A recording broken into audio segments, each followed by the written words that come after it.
Special effects artists and prop designers play a huge role in creating movie magic. They find creative ways to ensure that props look as realistic as possible. To find out how these props are created, let's take a look at what 9 looked like behind the scenes. Prop glass is extremely fun to break and is completely safe. This fake glass is made out of a corn syrup mixture and is sometimes referred to as candy glass. The glass can be molded into beer bottles or flat panes, and the final product is brittle and breaks easily and safely.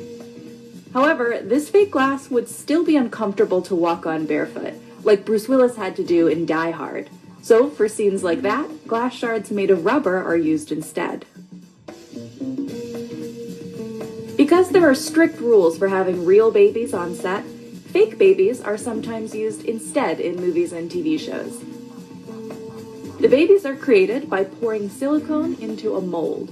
Silicone is used because it has the same slightly translucent quality as human skin. After drying, the babies are painted with several different types of paint to make their skin look like it's flush with blood.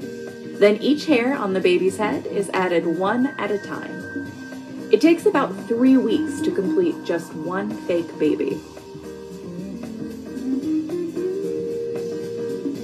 Regular food could melt or go bad under the hot lights of a movie set over time. So movie producers will often have a prop designer create fake foods for movies instead. And they get creative with materials, like using caulking for cake frosting or corkboard for ground beef.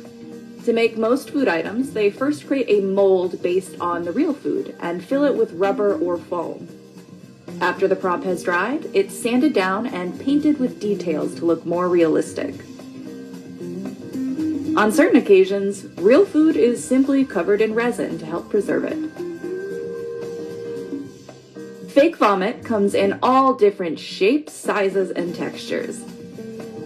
It can be realistic or exaggerated, depending on the genre. Creating fake vomit starts by mixing together different types of foods. For a more traditional vomit, they combine top ramen and tomato paste. Actors will put some of this mixture into their mouths before the beginning of the shot, before spitting it out on cue. But to create a more dramatic vomit scene, the fake vomit is shot out of a tube. The thicker part of this food mixture is loaded into one end.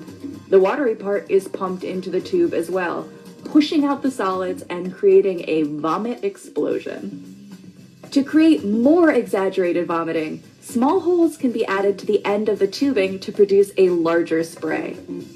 Sometimes these tubes are removed in post-production, while other times it's all about picking the right camera angle. The blood sugar levels of this fake blood is through the roof, since fake blood is almost entirely composed of corn syrup.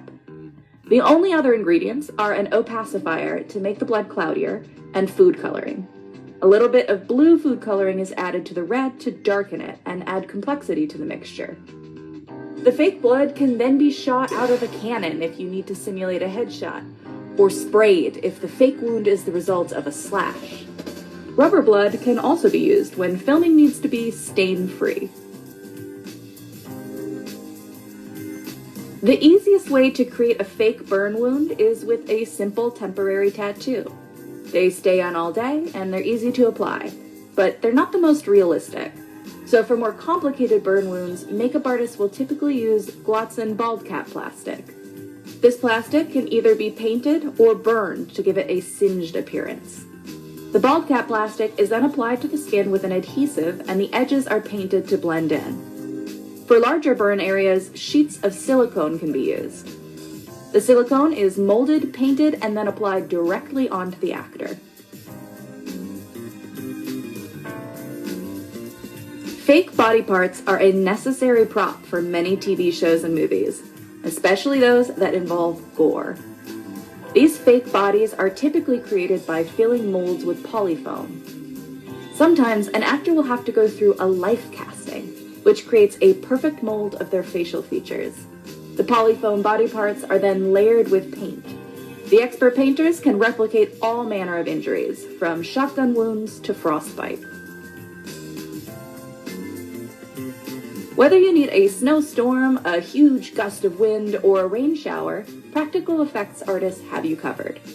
Because you can't always count on the weather, movies and TV shows often need to come up with other ways to create fake weather for a scene.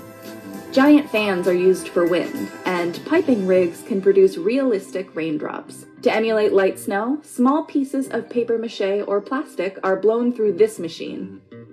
Sometimes a special soap-based foam is used instead, which doesn't stain or make the ground slippery.